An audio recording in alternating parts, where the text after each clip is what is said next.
Hey, Daryl here, and this is my daily devotional. When David was king, he was unable to build the temple for the Lord because his attention was always on his enemies, constant battles with the foreign countries around them. But now that Solomon, the third king of Israel, the second son between David and Bathsheba, Solomon becomes king. There is peace in the land, and Solomon is able to lead Israel in the building of the temple of the Lord. Listen as I read in 1 Kings chapter 5, verse 3 and 4. You know that because of the wars waged against my father David from all sides, he could not build a temple for the Lord of his God until the Lord put his enemies under his feet. But now the Lord my God has given me rest on every side, and there is no adversary or disaster. Adversaries put to rest. And so Solomon was able to place his attention on building the temple of the Lord. But as the years passed, as Solomon's heart began to stray from the Lord's directions, Solomon did evil in the eyes of the Lord. In fact, it says in chapter 11, verse 1, King Solomon, however, loved many foreign women besides Pharaoh's daughter, Moabites, Ammonites, Edomites, Syrians, and Hittites.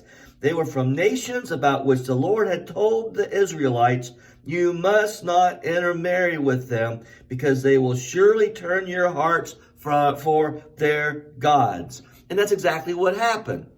The foreign gods were actually brought into the palace, and Solomon allowed these wives to worship them. Solomon even built some towers on hills in Jerusalem to honor these foreign gods. Well, God was not happy. So in verse 9 it says, the Lord became angry with Solomon because his heart was turned away from the Lord, the God of Israel, who appeared to him twice.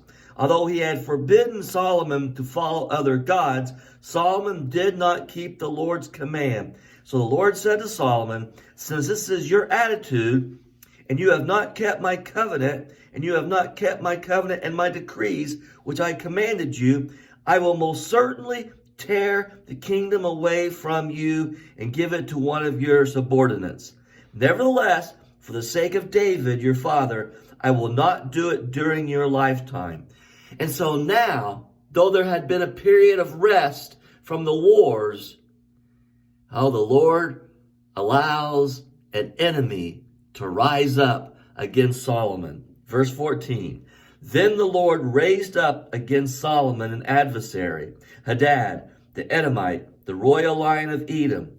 Earlier, when David was fighting with Edom, Joab, the commander of the army, who had gone up to bury the dead, had struck down the men in Edom. Joab and all the Israelites stayed there for 6 months until they had destroyed all the men in Edom. And so this is a group of people that God had allowed David to annihilate. But now, because Solomon had done this evil in the eyes of the Lord, the enemy was raised back and now was coming against Solomon. Here's the point of the devotional.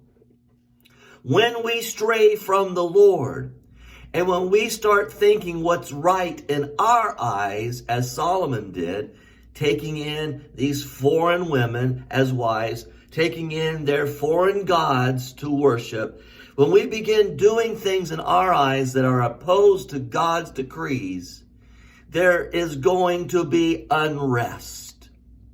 There will not be peace. And Solomon experienced that. From here on, there would be constant war. And as the Lord said to Solomon, eventually the kingdom would be torn in half. God bless you. Good day.